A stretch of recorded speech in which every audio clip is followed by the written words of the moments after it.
ওটা 200 টাকা ওটা 200 টাকা। দাদা তুমি বাইরে এসো 700 গ্রাম তুমি ভাই এখানে আসো। মধু দিয়ে করছি নাকি?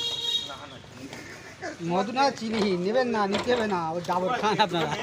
ডাবর দিলেন তাহলে ওটাই খান, ওটাই ভেজাল আছে, কেমিক্যাল দেওয়া আছে, ওটাই খেতে হবে। ওর জন্য যে আপনারা খাবেন, যারা খায় তারা নিশ্চয়ই খাবে। মধুটা কি ভিতরে কন্টেনার আছে নাকি?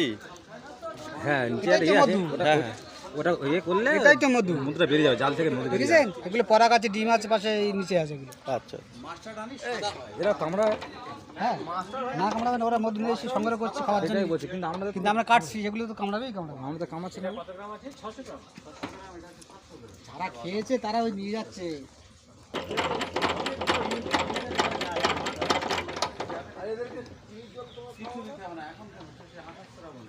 মাছি রাখা ওখানে কি পাত্র রাখা আছে ভিতরে? আচ্ছা শোনো না, আমি এই